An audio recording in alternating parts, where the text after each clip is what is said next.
Now, the making of a good compilation tape is a very subtle art, many do's and don'ts. Let's make a playlist. First of all, you're using someone else's poetry to express how you feel. This is a delicate thing. Let's make a playlist. You gotta kick it off with a killer to grab attention. Then you gotta take it up a notch. But you don't want to blow your wad, so then you gotta cool it off a notch. There are a lot of rules. No rules here. This is Let's Make a Playlist with Jonathan Howe.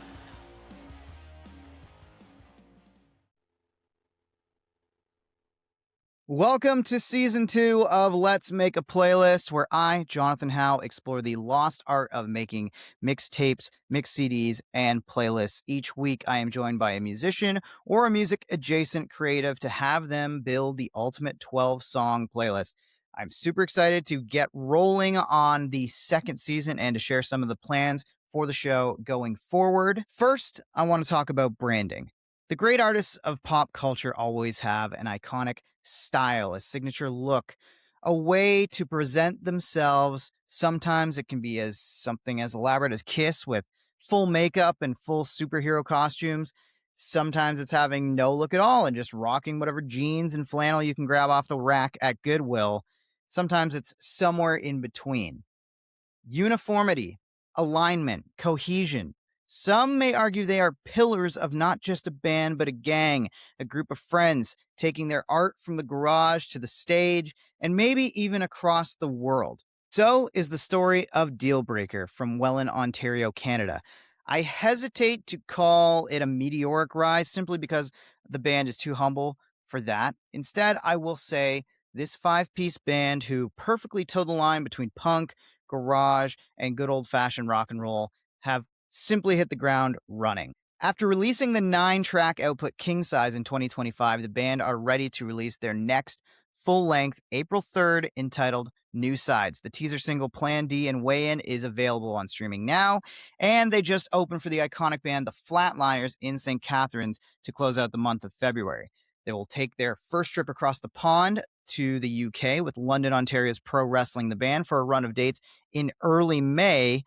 I also can't forget to mention they are having a record release show for New Sides April 17th with fellow Wellanders, Canyon Carvers, and a Dealbreaker side project that you'll learn about later in the episode called Fear Elements at the Niagara Artists Center in St. Catharines. As I'm recording this, tickets are moving super fast, so don't sleep on this show. For episode 1, I'm welcoming Connor Johnstone, frontman for Dealbreaker, to Let's Make a Playlist. To the origins of the band, the process of recording the new album in Hamilton, and of course, made a pretty wicked playlist featuring some Southern Ontario faves. Really love this one, and I have had a chance to hear the new album, and I don't want to spoil anything, but it rips, as to be expected. I'll have a review on it out in April on my Substack, which brings me to a little bit of housekeeping. I have a Substack, House. There you can find some of my written work about the albums I already have in my collection, the best songs and artists from my local scene here in Niagara, show and album reviews, and additional content for Let's Make a Playlist, the podcast you're listening to right now. It's free to subscribe. You can sign up for the email list to have articles sent without an account on Substack. If you feel like tipping me for my work, there is a paid option for just $5 a month. I would greatly appreciate that, as it helps me fund this crazy creative life and get me into more shows. I also play in a band. We're called Green White Checkered. We put out a single in January called Somebody's Something. You can check that out wherever you get your music. We will be playing a show at Camp Cataract in Niagara Falls, opening for our friends OK Camper and New Hires out of Ottawa. That show coming up March 28th. You can buy tickets for that show in advance. Link for that show will be posted in the show notes, as well as the links to the band, the Substack as well. Lastly, please like, rate, and review this episode. Leave a comment, engage if you would. Everything helps grow the show and reach more people. Now, let's get to Connor Johnstone of Dealbreaker on Let's Make a Playlist. All right, joining me for this edition of Let's Make a Playlist, it's Connor Johnstone of Dealbreaker. I got to say, one of the bands that I have, probably from day one, been so impressed by how you guys present yourselves and the branding of the band and the whole 1-800-Dealbreaker thing. Talk to me kind of like, I guess, about where things started from, you know, deciding you want to play together with the guys that you're playing with to how you guys chose the name Dealbreaker and how things got rolling on this whole identity. Sure. Yeah. Firstly, thank you. Very kind words. But yeah, I mean, I guess like from inception, we've told this story several times, but I'll try to keep it as concise as possible. Um, we're all old friends. Like everyone in Dealbreaker, we've known each other for 25 years. Like literally, we're friends from childhood. So, uh, these are many of the guys that I'd be seeing every weekend, hanging out, whatever, regardless. Um, and yeah, Nick and I tell this kind of romantic version of the story where, we were talking one day and kind of came to terms with the fact that we really enjoyed playing music in our teens and early 20s, and it was great, but maybe we were like ready to accept that we were done and not going to do it again, and that was okay because we enjoyed it while it lasted. But then like on the tail of that conversation, we were just like, why don't we just start jamming again? Like we see each other every week anyway. Why not make it like a scheduled thing? Why don't we do something with that? So really, Dealbreaker just started as like an excuse to hang out, and just kind of see what happened. Like, me and a couple of the dudes in Dealbreaker had a band back in the day, and then Nick had his own band back in the day, and we were always very close. So we were just like, let's see what happens if we smash our heads together.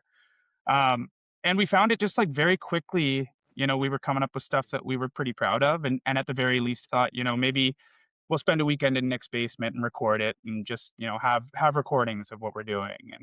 And I think like that side of it happened kind of organically, but a lot quicker than anyone was expecting, which was cool, and we were excited about it. But I think pretty quick we all realized, like, you know what, we would like to get back up there and play another show or two, or share this stuff with even the small world in the immediate vicinity of Niagara region, Ontario. So everything kind of just has organically been growing from there. As far as the branding's concerned, I mean, if any of the listeners that have no fucking idea who I am, sorry, am I allowed to swear on this Yeah, podcast? you're good. Don't worry. Yeah, who have no idea who I am. I work for a local design and illustration business. I'm sorry, I own a local design and illustration business called Quite All Right with a couple partners. So there is like a bit of a branding background there, and arts background as well. So to me, I was like, if we're going to do this, we should do it correctly. Like we might as well present ourselves in the best light and invest ourselves in that side of things. Because to me, I think that's an oft neglected side of things with local musicians, and not always like intentionally so. I mean, like not everyone has an in-house art team, and that can be expensive if you have to pay somebody to handle all that sort of thing and how you present yourself. So we're fortunate to have visual artists on our side, or in our band, literally, like on our team. Yeah. But yeah, so for me, I was just like, that was always just part and parcel with what we were doing. If we're going to present it, we're going to present it. We're going to go all the way.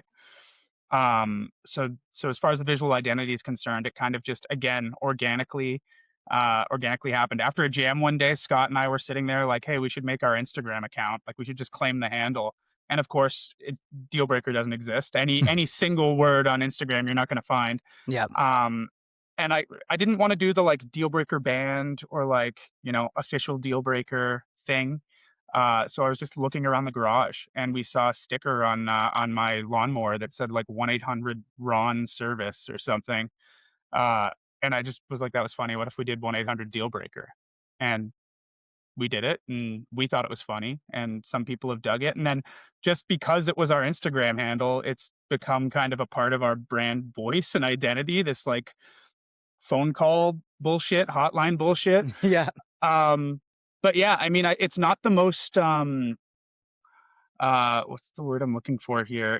It's the trajectory wasn't exactly like this grand scheme or anything. It's been every step of the way has kind of just been an organic thing. But every decision we've made, we've just leaned into 100%. So that's pretty much I think that's maybe not the shortest version of the tale, but a truncated version, I suppose. Yeah, and you know what? It's funny because it seems like a real happy accident, but it kind of just matches the trajectory from everything you're telling me here about this band. These guys have been known each other for so long, played together so long. And then it feels like, I don't know how it feels like from the inside, but it kind of feels like it's been a whirlwind 2 years or so since you guys have started dropping music, where like every time I check out your Instagram, it's like, oh, you're playing with this band, or you're heading out on the road and doing this, you're dropping this EP, you're dropping these singles. So I guess, how does it feel on the inside? And do you guys feel like things are moving uphill in a pretty quick pace? Yeah, we try to fairly regularly humble ourselves to that, because we feel we've been very fortunate, and leveraging certain friendships or relationships has been a part of it. But the hustle's also been there. Like, we all want to do it. We're all excited about doing it, so it makes it very easy Mm-hmm. to really invest ourselves in the project. But you're not wrong. Like, I was talking to Nick yesterday. Like, we are, by the time our this is the first time I guess I'll drop this, but by the time our brand new record drops this year, in April, it will not have even been 2 years since our very first jam. So, like, the first time all of us were in the room together. Um, so I don't know, we're pretty proud of the trajectory, and definitely, like, it's I mean, I'm glad to hear that you notice it from the outside, but on the inside, it definitely has felt like a very fast paced kind of thing, but kind of by design. Like, we're all in our 30s. We're not really like looking to spend the next 4 years building a foundation to then do you know what I mean? Like, Yeah. we're this is a fun project for us, and the more we can do now, the better, Yeah. because you never know what tomorrow brings. Like, our bass player Josh is a dad of two. Like, that already makes, like, that's just an extra responsibility on his end that you have to kind of plan around. And we're all career individuals that have full-time jobs and stuff, so you got to make the most out of the time you have. And that's really all we're trying to do. So from the onset, we've been like, we're not going to overthink anything. We've got 3 songs we think are great. Let's record them. Let's release them. We've got 4 more we think are great. Let's record them. Let's release them. And of course, like any band, there's a lot of a lot of tracks that get put in the vault and never to return. Stuff that doesn't quite make the cut. But yeah, for the most part, we don't overthink it. We keep our songs under 2.5 minutes if at all possible. We just kind of like bang them out. And that's been that. But yeah, like, you're right. Every kind of facet of this band has come very fast, and we're very I say we humbled ourselves, but we're very appreciative of everything we've been able to do. And like you said, kind of some of the bands, some of the names we've gotten to share the stage with, we feel very fortunate and very grateful for those opportunities, and it's been a lot of fun. There's stuff that has happened so quick that we never thought we'd be playing, with this band, or going on tour, or playing this festival, or whatever. So we're uh, we're consistently surprising ourselves, and we're kind of hungry for the next big surprise, and putting ourselves in positions to kind of have that stuff come our way. So um, yeah, very Something really grateful. cool too. You mentioned that, some of the bands that you're getting to play. I mean, Mhm. for us based here in the Niagara region, big show coming up at the Warehouse, getting open for the Flatliners.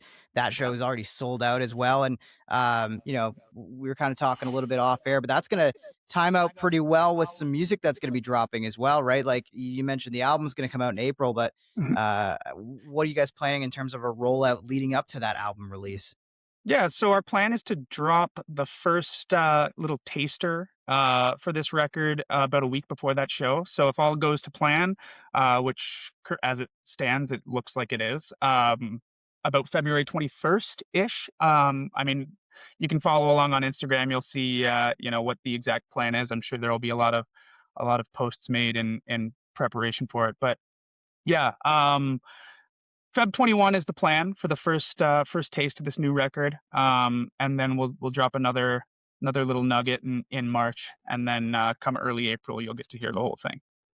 And this upcoming record is one that you worked on with past guest of the podcast, friend of the show, Vince Oliveri. Talk to us a little bit about what the process of working with Vince was like, and heading up to Hamilton, doing the record in Boxcar Sound. It seemed like a pretty fun process from everything that I saw on social media. Totally. We feel very again, like, I'm probably gonna say this, I'm gonna sound like a broken record throughout this whole interview, but we feel very fortunate for the team that we assembled kind of around this record. And we we played a couple shows last summer with the Dreaded Laramie out of Nashville. They're a cool punk rock band, power pop band that you would you'd see on the Poozah Fests or the fests of the world. And became like immediate fast friends with them. So we got talking about this new record with their singer MC, and just literally like the week after having met them and having such a good time together, Nick and I and Scott as well, we're all kind of chatting and like, why don't we ask MC to produce the record? Like, why not? Yeah. Like, she's cool, she has good taste, we like what she likes, whatever. And she was like very stoked to be asked. She had been like excited to get her foot in the door in the production kind of side of things. So from that moment on, she was kind of a part of the team. So MC was the producer for this particular record. And then when we're shopping around for, where do we want to record it, we've got a lot of friends that have worked with Vince before. We like a lot. All of the projects Vince has worked on sound amazing. Mm-hmm. And he's a local guy, and we thought it would be an easy fit. So we just booked a call with him and chatted, and as soon as the call was over, we were like, that's definitely our guy. Like, he's a cool dude. He's easy to talk to. He's so like so kind. So it was just it just every step of the way, it's been just very these great relationships with these awesome people. And now like our record is away being mastered by Dan Weston, who's done some great work as well. He works a lot with Vince, but these are just all guys that like, and girls, obviously MC, but Yeah. folks that have worked on some projects that we're really stoked on, that we love, and to have them on our side and believing in kind of what Dealbreaker is about, um, has been huge. And that's part of it too, right? Like, we wanted people on the team that like what we're doing.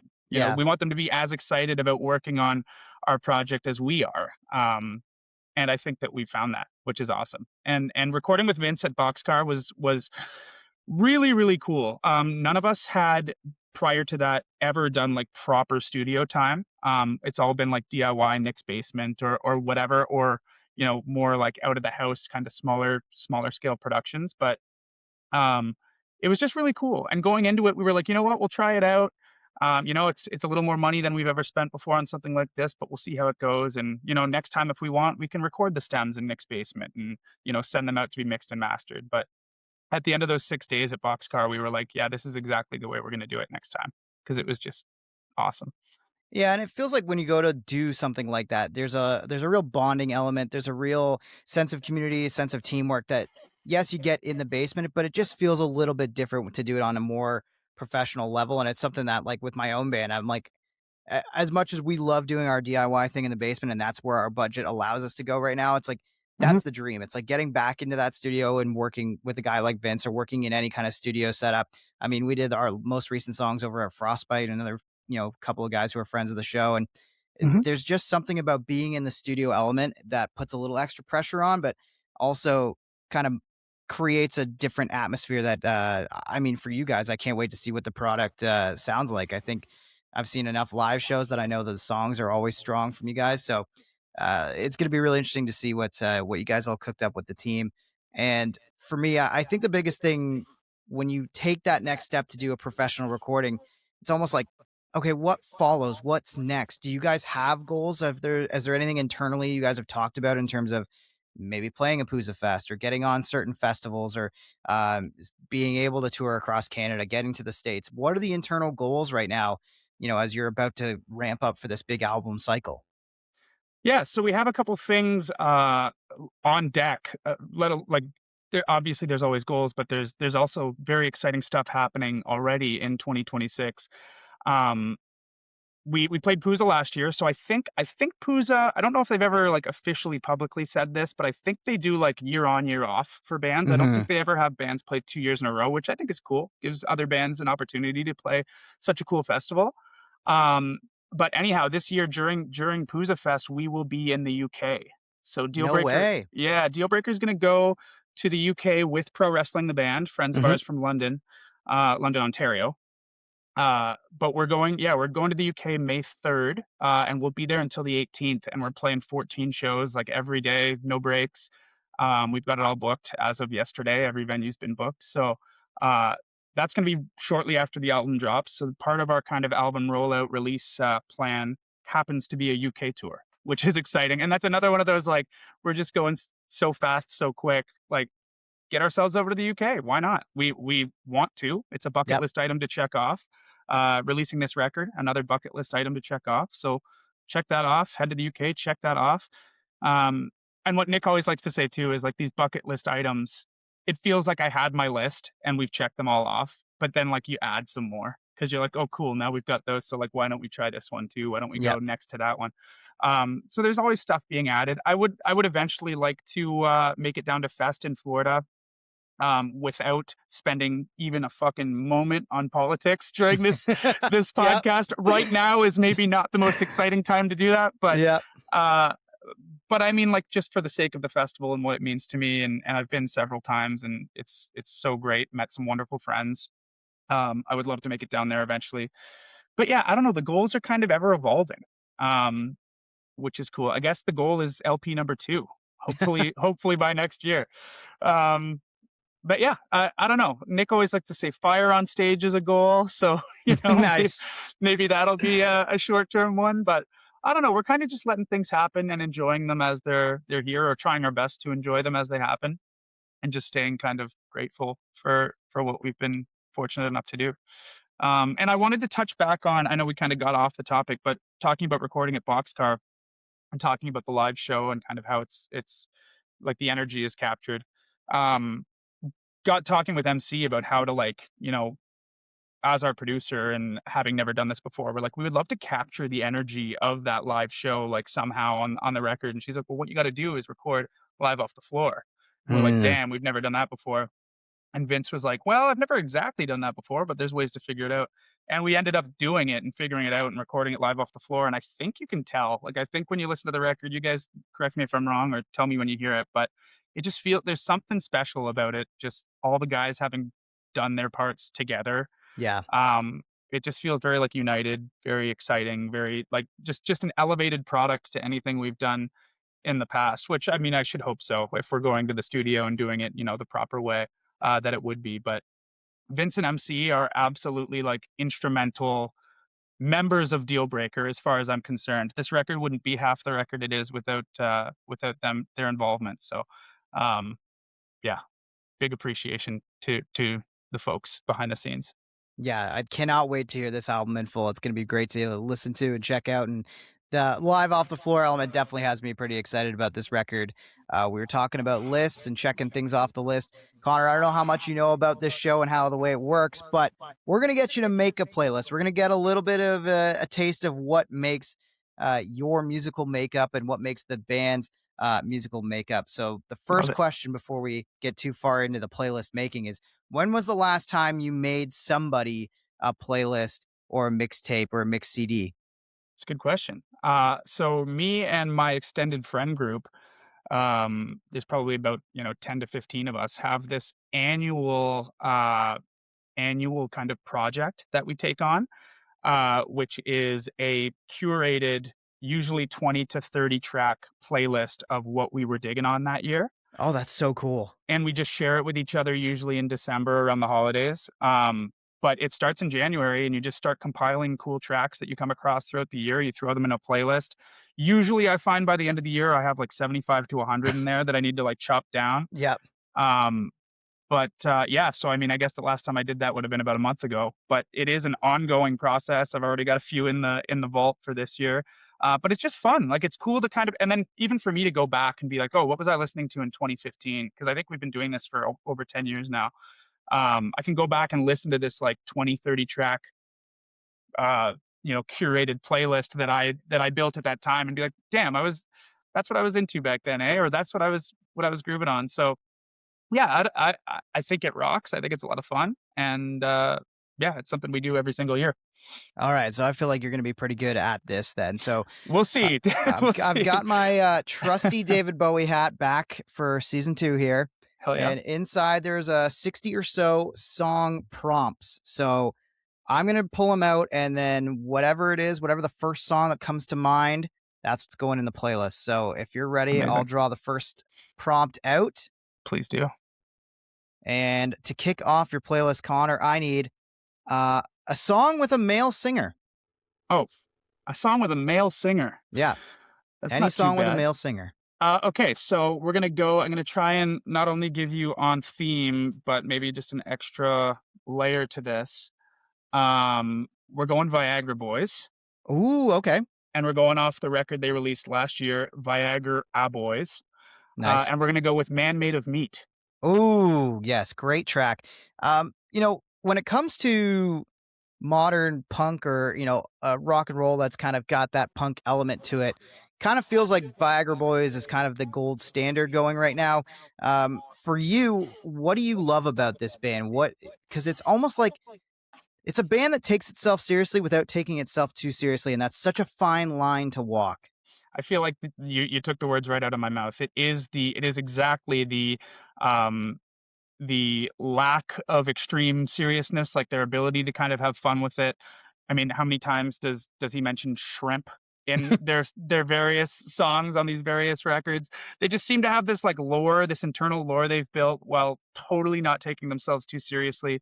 But the music comes across as very serious and very well thought out and very um like rich and full, you know? Like I don't Yep. feel like it's I think you can take yourselves if you don't take yourselves too seriously, but then also like the music sucks because you're not taking it seriously enough, then like that's no fun for anybody. But I Yeah. think if you approach it from a place of we're having fun with it, we're just gonna let it ride. I don't know. I feel like Viagra Boys is a great kind of distillation of that.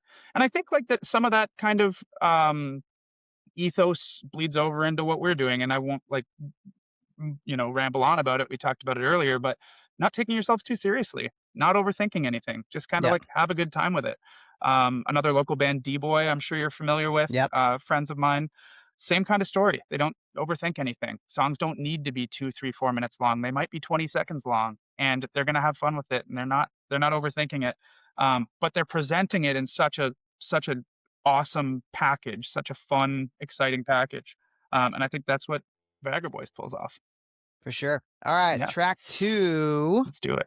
Let's see. I'm gonna go with a song you think is underrated. Underrated. I mean, I guess underrated may not be the word I would use, but I think because I'm gonna go ahead and just drop a line to my good buds in Pro Wrestling the Band here. Nice. Um, I will say underrated only because not enough people know about Pro Wrestling the Band. Not enough people are listening to them yet. Yep.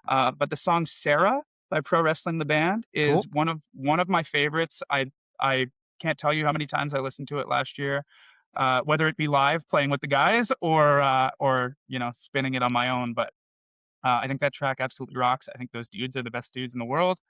Um, so it's got to be Sarah. Y'all got to listen to Sarah by Pro Wrestling the Band. Nice. I like it. I like a recommendation and a band that you're playing some shows even this year. Obviously, you mentioned the ones in the UK, but even Yeah, around Ontario and stuff coming up too. So that's great to get a little taste of. for sure. Track 3, a song from the best concert you ever saw. Oh, the best concert I ever saw. There are a couple ways I can approach this. And I think the one I'm gonna go, I want to give you a Hives song Okay. because I saw the Hives last year, and I think the Hives put on the best live performance you can possibly imagine. Yes. Another thing you might see some, Dealbreaker inspiration in the gear and you know, the kind of over the top stage performance stuff. Yep. But I'm not going to give you a Hives song Okay. because people like the Hives. People know the Hives. The Hives are doing just fine. Yep. I'm going to give you a Pile song Okay. because I saw a show in Toronto at a hole in the wall DIY venue called Soy Bomb back in the day. It does not exist anymore. But it was upstairs, and the living room was just a giant half pipe. And bands would play at the bottom of the half pipe, and you would just cram yourself around the room. There was hardly standing room. And it was one of the coolest shows I've ever seen. And Pile is such a cool band. Um, so I've got to give a shout out to that awesome show and that great band. So I would say a good kind of entryway for Pile would be Baby Boy off the record Dripping. Okay. And they certainly would have played that night. And yeah, this is going back over 10 years, but it was such a cool show that every time, friends and I are talking about like cool experiences or like fun shows you've been to or DIY venues, this Soy Bomb show with Pyle always comes up because it rocked. Nice. That's an Yeah. awesome memory to have. I love like weird venues like that. I remember seeing I don't remember what they called the venue, but I remember seeing the Dirty Nil at a show in Toronto, and I think it was like a radio show. I think Cam Kaheen was on the bill on it too. And it was Mhm. inside like an auto shop that had a skate ramp or like a half pipe or something in the back. And again, same thing, band played in the bottom of the half pipe, and then it was just like such a strange thing to look around and be like, did they just clear this place out to make a show, or like is this a functioning venue all the time? Like So cool. it's awesome some of the spaces that people are coming up with for shows. DIY spaces are the best. Like I think like playing a stage is always great, especially like, if you get to play a cool stage with a cool band, always super fun. But playing like a small cap, like I will take playing like a 30 to 40 cap room that's packed and like Mhm. people couldn't get in over playing like a huge room with thousands of people. Cause to me, like, I don't know, there's something special about like, yeah, this was an exclusive event. You didn't get your tickets. Sorry. You didn't Yep. see us in this fucking awesome, stupid small room. Yep. I don't know. Those are the memories that stick to me. It's like, yeah, I can go to 100 shows at History and see a band do, the biggest, coolest production that they can in a huge room like that. But I'm gonna remember the Pile show and the fucking half pipe, Yep. Yep. That's always how I think about like the Doors pub in Hamilton. It's like It's anytime I amazing. go to a show at the Doors, I'm like, I'm literally in a living room right now, moshing around with 20 other people, but this is like the best spot I've seen a show in how long? It rocks. And like if 15 or 20 people show up, it's rammed. Like it Yeah. looks rammed. And to me, like from the other side of it, and I'm sure you can appreciate this too, but from the side of the performer, like seeing a room that seems full, it just like it invigorates you. It gives you this extra kind of just like oomph Yeah. where like I I don't know, like playing to a full crowd, it's to me the confidence level is just like that much greater. If you're trying to fake it in front of like five people when it's like everyone here knows the show didn't do well, it's kind of like, oh man. And some rooms are so big that there might be 150 people there and it still kind of has that vibe because there's Yes. just so to me, if you can cram 15, 20 in a small room and give them like a night to remember, like the craziest show you can possibly give them, I'll take that 100 times out of 100 over anything else. Nice. All right, moving on. Next track we're looking for is a song with a female singer this time. Song with a female singer. Very good. We are gonna again drop a little love to friends of mine. I'm gonna do as much of that as I can on this little experiment here. For But sure. um, MC, producer of the new Dealbreaker record, lead singer of The Dreaded Laramie, Yep. a band that also has just an unbelievable live show, over the top, exciting, full stage kits, etc. And I'm trying to think, should I give you the song that she would want to hear least on this playlist, or should I pick one that I think is sick? No, we're gonna go with Communion Okay. by the Dreaded Laramie off the record Princess Feedback. So were they a band that you had heard and were listening to before, making contact with them? Like how did that relationship really grow? I know you touched on it a little Mhm. bit at the beginning, but like to me, I can't imagine, like I worked with Vince and I reached out to Vince because he worked on the Dirty Nil record. Dirty Nil, obviously Southern Ontario, there's a connection there. But to Yep. think like, hey, what about a band from Nashville? Should can connect with them? How did that even like you work up the courage to reach out like that? Well, I'll give you the quick story on that one, but um, I mean, long story short, working up the courage is kind of just something that like I don't waste my time worrying about that. I'm just gonna ask. Yeah. Because to me, like we're trying to do some cool stuff.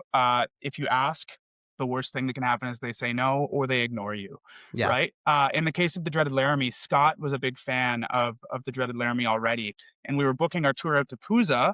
And we just looked at bands that had played Pooza in the past, and they were one of those bands. So I thought, you know what, I'm going to send them a line, and I just dropped them a DM on Instagram and said, hey guys, like we really dig your stuff. Our drummer says you're the best band in the world right now.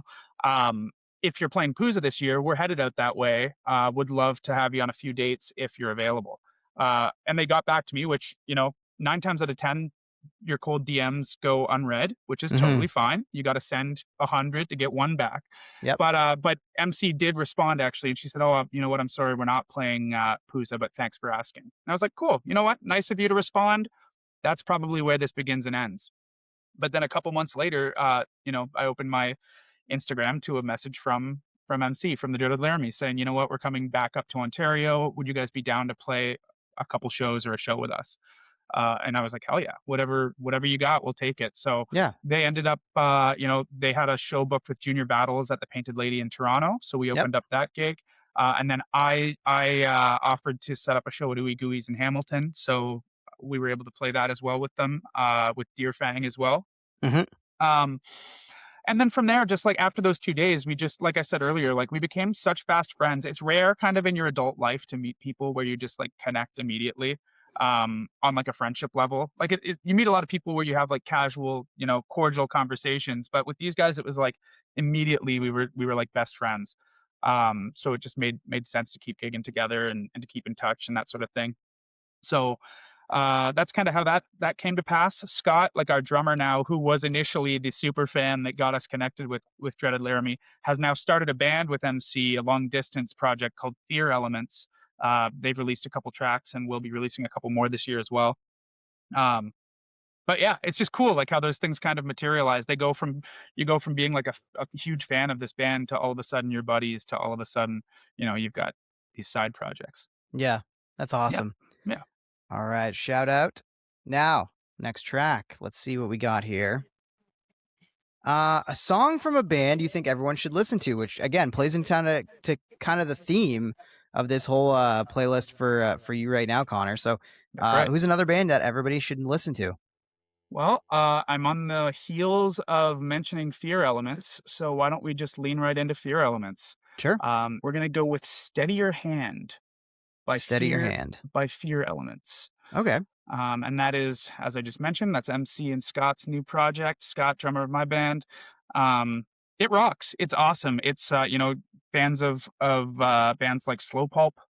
It's a chiller kind of indie rock project. But it absolutely rules. I'm excited to Nice. see what else they come up with. All right, we are on to track number 6 out of 12. Hell yeah. All right, we've got a song you have to play loud. Song you have to play loud. I love it. Let's do. Why don't we stay in Canada as much as we can here? Sure. Propaganda released At Peace this year, and we're gonna go with Fire Season from the record At Peace. Nice. I love Propaganda. And when they dropped this new record this year, I was like, oh, cool, excited to check it out. First listen through, I was like, damn, man, these guys don't miss. Like, it hits so hard, it's so heavy, it's so awesome. So yeah, crank it up for Fire Season. So I want to know, how diverse does your playlist get in terms of, when I listen to Dealbreaker, I can so obviously hear the punk influences and especially kind of the punk music of the last 15 to 20 years. Like, I just wrote a little blurb about you on my Substack, and immediately I thought of Pew Pew Pew when I heard that. Like, it took me right back to when I moved to Toronto in 2013 and I started going to shows, and Pop and Pew Pew Pew were like the first shows I saw. And then from there, it was going to see the OBGMs and then the Nil and then all these other bands that kind of floated around from that scene. So when you're at home, how much do you vary from the punk and aggressive music? Do you have a wider taste that kind of gets refined when it comes to drawing influence for Dealbreaker? Yeah, I think if you were to like ask my mom, she would probably say like everything you listen to sounds exactly the same.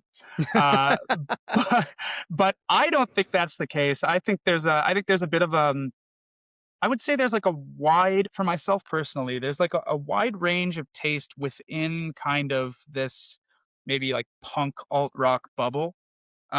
Most of what I listen to, I would say would fall into that kind of sphere. The bands that you would see play like a Pooza Fest or a fest, which I mean, there's a wide range of genres or styles I think that pop up on festivals like that. So that's not saying too much, but yeah, I mean, there's Dealbreaker's definitely doing something with intent. Like I think if you listen to our tracks, there's a clear like unifying sound. Maybe I'm up my own ass. Maybe people don't agree, but I think while the songs all sound unique, I think there is a approach that's clear. So I think, yeah, when it comes to inspiration, it's probably all coming from the same place. But to be perfectly honest, man, like within Dealbreaker, Nick pretty much writes the songs. Like I mean, he's the primary songwriter. He'll come with the idea. If he was here, Hmm. he'd be telling me to shut up. But he comes with the primary idea and brings it to the band, and then just in the room we kind of all shape it into what it is. And I think a combination of us being friends for so long and kind of being united on a lot of our tastes, not exactly, we all have somewhat differing tastes, but I think just kind of like working together on these things in the room kind of just help it all feel cohesive and complete in that way. But yeah, I mean, I listen to a lot of different kind of shit. I guess we'll see at the end of this Yeah. project kind of what the playlist looks like. But yeah, and I can appreciate like a nice soft indie rock song just as much as I can appreciate like a ripping metal tune. There's got to be room for all of it in there, right? Nice. Yeah. All right, let's move to. Let's see. So far, I feel like I've gotten a lot of songs that I haven't, or suggestions I haven't had on the show before. This one Cool. I've definitely seen it come across before, and it's a song featuring your favorite drummer or drum performance. Ooh, my favorite drummer or drum performance. Man, it's like when you're put on the spot, it's like I want to have the exact correct answer, but I don't know that I can. I think it was Um, Vince that said in season one, it was like, I'm going to back to this episode and I'm going to want to change my answer to every single question. It's like, that's the Guaranteed. magic of having to do it in the moment when what comes to your mind first. Guaranteed that's a fact. Um, I'm struggling with this one. I'm not the band would make fun of me. I as a lead singer and someone who doesn't really, and by really I mean at all, play an instrument. The songs just are like the songs to me, and the Yep. instrumental is the instrumental, and I'm like, yeah, it sounds wicked or it doesn't. Uh, but it's hard for me to just like laser focus in on like, oh, that's sick. That's a sick drum thing. Man, I'm struggling. Is there a way we can come back to this one? Or do we Sure. Yeah. If you want to, we can move back and I can chop and arrange it, or we'll bring it back. Let's Sure. see. Um, let's go with a song featuring your favorite singer or vocal performance, something that you can speak to. I would say as a front man. Sure. Sure. Yeah. My favorite vocal performance. Um okay, so I think one of the most vocally pleasing songs that I've heard in a long, long time. I'm gonna give you here. Um it came out this year. It's by a band called Snowcaps. Okay. And the song is called Heathcliff. Okay. Female singer, but just like I don't know what it is about it, but just one of the most just audibly pleasing vocal performances or melodies that I've ever heard. Um, so feast your ears on that one. Cool. I'll check that one out. For yourself as a singer, you mentioned, how Dealbreaker kind of goes about writing songs, and everybody kind of lends their fingerprints to it in one way or another. From just being a singer, how do you approach developing melodies? Are they already kind of defined when they come into the band, and it's easy for you to follow? Do you take it in your own direction? What's the process like for you as a singer? Yeah, I'm very spoiled. I alluded to it a moment ago, but I'm very spoiled having Nick on board here because he's in my mind like a genius songwriter. And he often comes with like a seed of an idea at least for the vocal melody. Sometimes it's more developed than others, and of course there's times where I take the lead on certain parts like bridges or whatever. Like there's examples throughout all of Dealbreaker's catalog where maybe I wrote this entire song melodically, maybe I just wrote the chorus, just the verse, just the bridge, or Hmm. just tweaked stuff that Nick came to the table with. But I think, like I said, I'm very spoiled in that I have that kind of collaborator to bounce ideas off of, or rather to build off of, because frankly, like he is the idea guy first and foremost for sure, with a few exceptions here and there. Um, and I feel very lucky to have that tool at my disposal. Because if you were to ask me outright, I don't think I'm a particularly strong writer, to be honest. I got the performance. I know I got the performance down. I can do a lot of the back end stuff, like the art side of Hmm. things. I've got a lot that I can bring to the table for the band. The logistics, the planning of the tours, all of this fun stuff, getting ourselves, on cool shows and whatever. Happy to be that guy. But when it comes to the actual songwriting, I feel very, very, you know, grateful to the rest of the members of this band for what they bring to the table. And yeah, melodically, vocally, Nick often comes with a nugget of an idea that gets expanded on. And he'll always say it's funny to listen back to the initial, demo after the song's finished because it will be almost unrecognizable to the final product. And Yeah. that's kind of just the magic of what happens in the room when you're jamming together and, slightly tweaking things. Or then like, my register is different than Nick's or my approach is different than Nick's. Like maybe I push it up here a little more rougher, a little, and experiment. But yeah, it's often off of a starting point that's been kind of presented by Nick. Nice. Yeah. All right. Next track on the playlist, Connor. Let's get a song from the 70s. From the 70s. Damn, man, you're really putting me to it. That's awesome. Yep. Feel like I'm wondering if I know what song you're going for. I bet not, but I hope so. If you do, that would be great. Yep, it is. We're gonna go Elton Matello, Jet Boy, Jet Girl. Okay, that is not at all what I was expecting you to go with. Hell yeah. What did you have in mind? Well, I was like wondering, I'm like, when are you going to try to work Bob Seger into this interview at some point? You know what, man? I'm not going to do that to you. I want this playlist to be authentic. I think that that's a hilarious bit. But I wasn't even on my radar. That's so funny though. I should have had the foresight. But no, we're going to go Elton Matello, Jet Boy, Jet Girl. This is a huge one for me.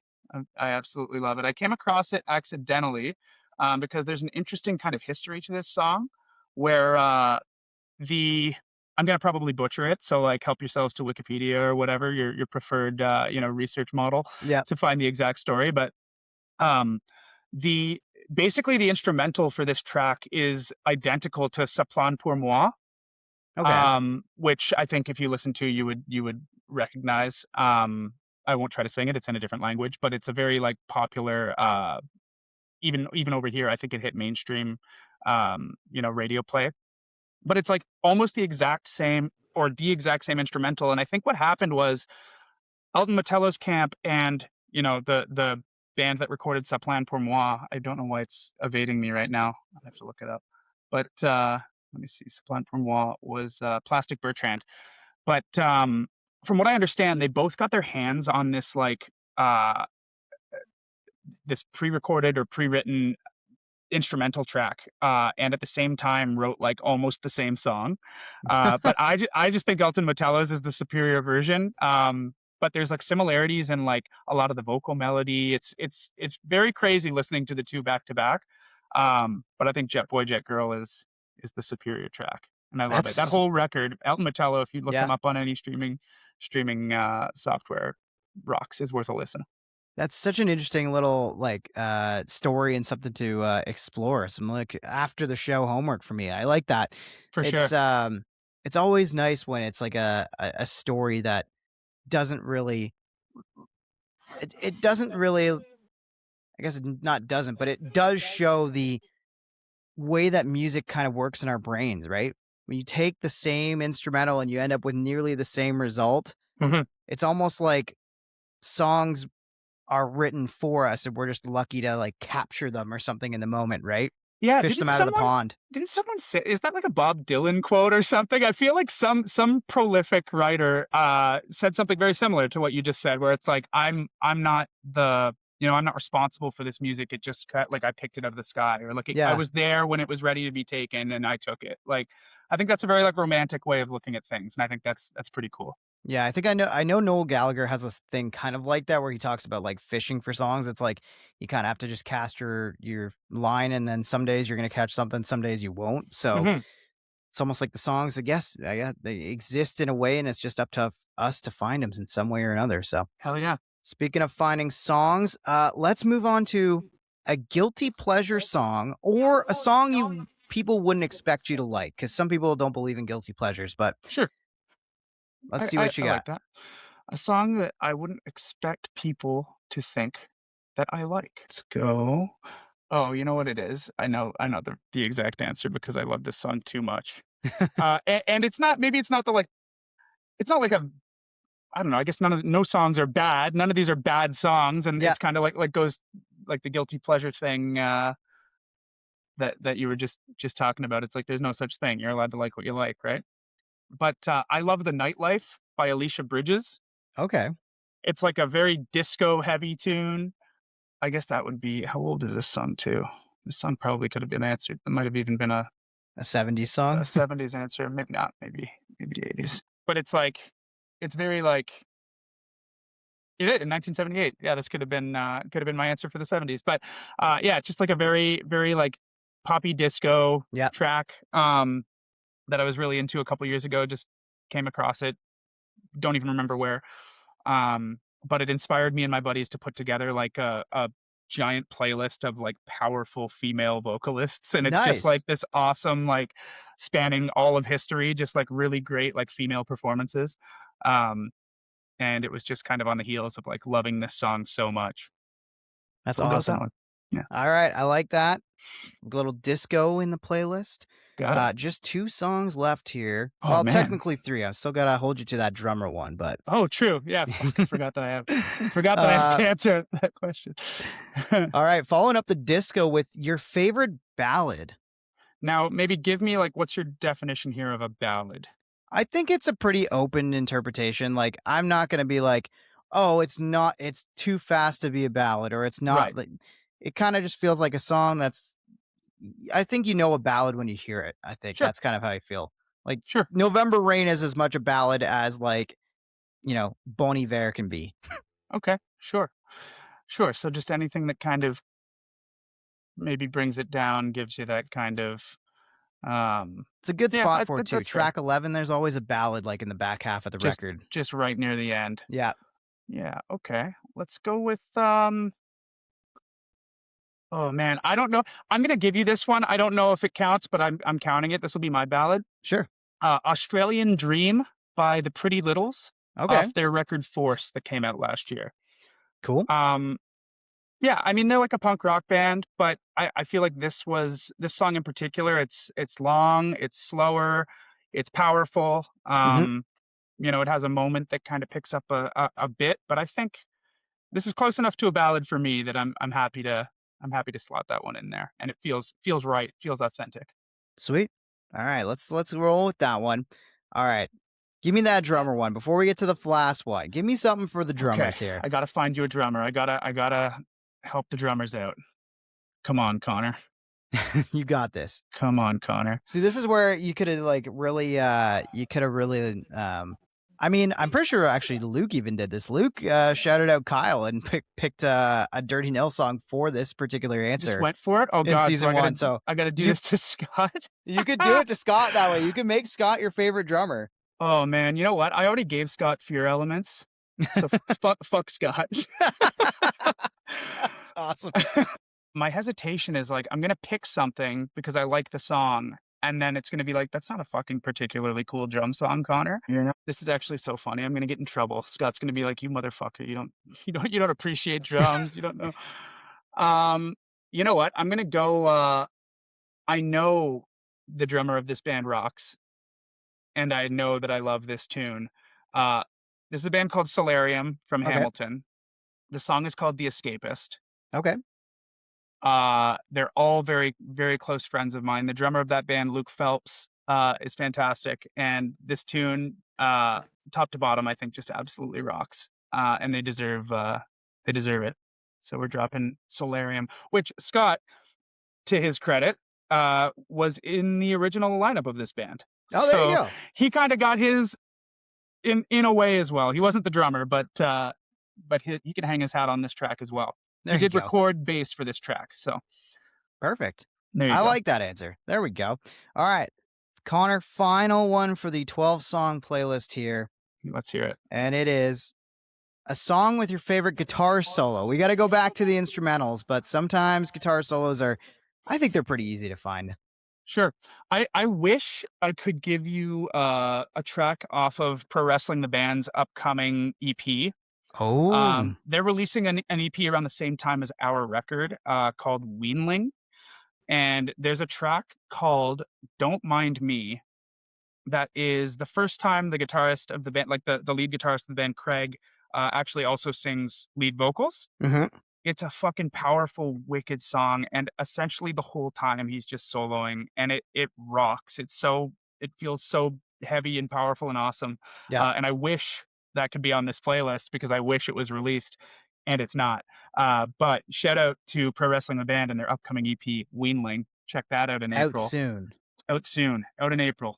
But I can't pick that, so I have to pick a guitar solo, and we're gonna go to the Teens in Trouble Bat Boy Split EP Okay. that came out last year. And if I'm not mistaken, it's the track Oh We that has the ripping guitar solo in it, recorded by producer of the upcoming Dealbreaker record, MC Cunningham. All right. She's good friends with both these bands, and she recorded the awesome guitar solo. That's the one. It's Oh We by it's on a Teens in Trouble and Bat Boy split. It's a Bat Boy song. Guitar solo by MC Cunningham. There you go. All right. And with that, we have reached the end of the playlist.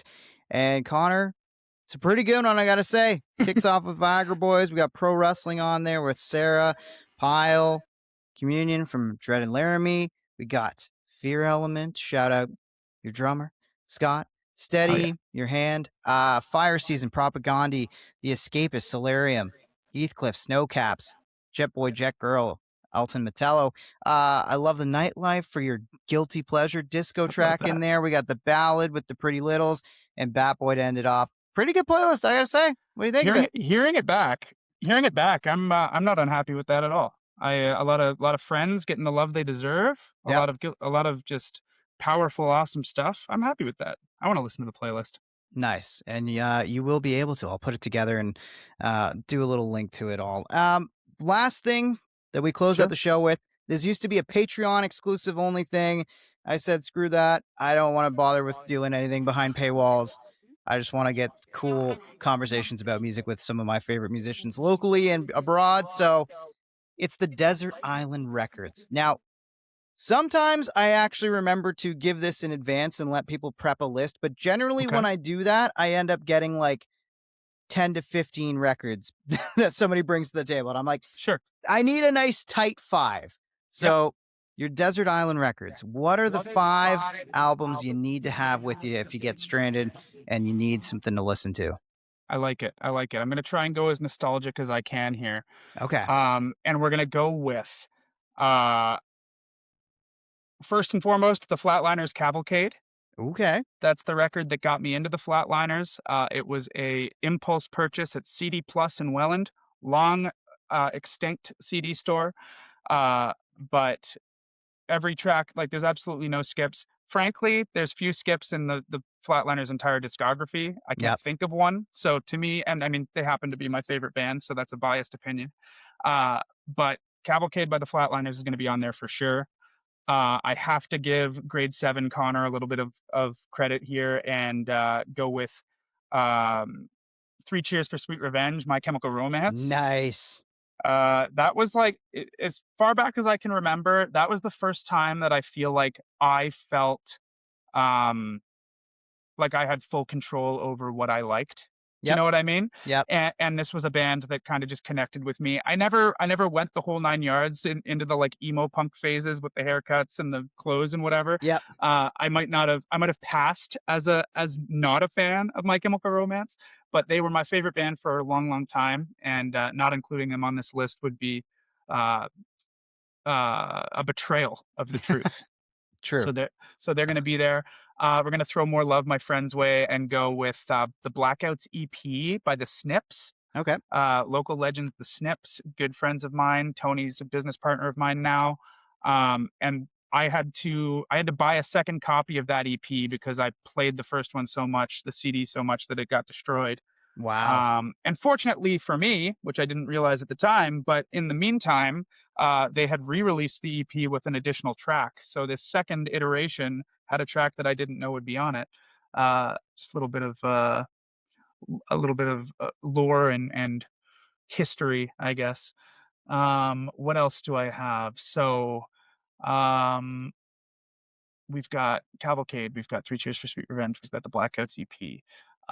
What else is like absolute must listen for me? Okay, we're gonna go with Spiritual Cramp.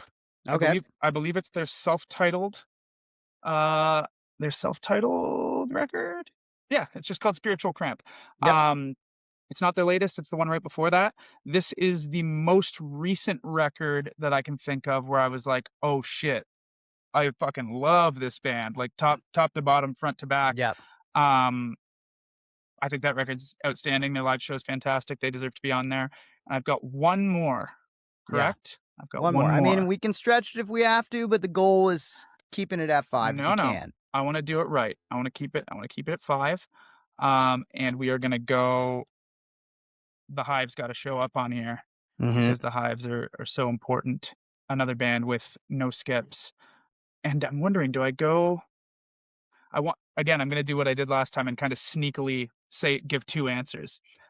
I want to say The Death of Randy Fitzsimmons, which is again their second most recent, because I think for a band that's so storied and has such a long career, oftentimes, the records on the latter half can start to kind of either feel samey or just not hit kind of the same way as past Yeah. records. Get past that Imperial phase. That's right. I don't find that to be the case with this record or with the Hives really at all, to be honest. But I think that The Death of Randy Fitzsimmons is one of their best, which is saying something because I think their whole discography rules.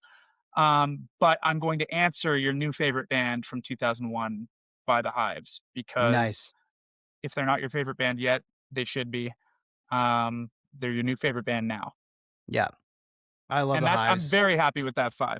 That's a good 5. I mean, Flatliners, MCR, the Snips, Spiritual Cramp, and the Hives. That's going to keep you occupied on a desert island for sure. And that's such a great point about the Hives too. Like I loved even Forever the Hives Forever. I thought that was such a great record, Rocks. and that's just last year. I'm like, how can you guys still be doing it at the level you're doing it and not missing?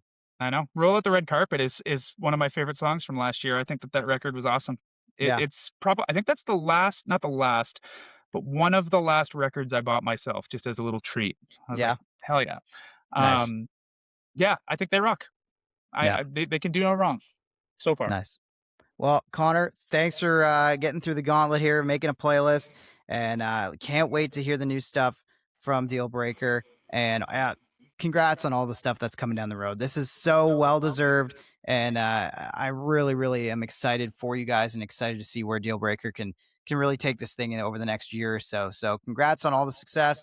Looking forward to the new stuff as well. Where can everybody find you? Where can everybody keep up with you? How can the people checking it out support you guys the best?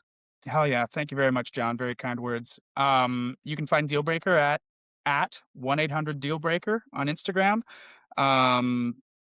Yeah, I mean, we're on all your streaming platforms. I'm not going to shout out the one that's, donating all of its money to drone technology.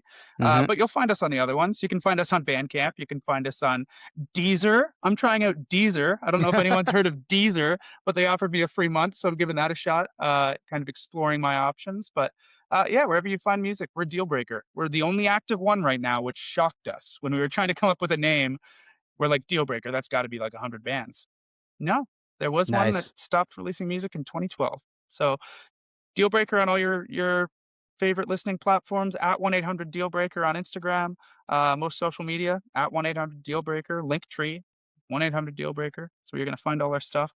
Yeah, we're trying to stay active. We've got a lot coming down the pipe. Check it out. New songs, February 21st. You can get a little taste. Cheers. There he is, Connor Johnstone, lead singer of Dealbreaker, and congrats on all the records, all the stuff coming out. Can't wait to share this playlist with everybody, and can't wait to see you guys at a show real soon. Thank you very much. This was very fun. Let's Make a Playlist is a podcast created, hosted, and produced by me, Jonathan Howe, for House Media. For additional content, links to the songs featured in this playlist, and more music writing, check out my Substack, House.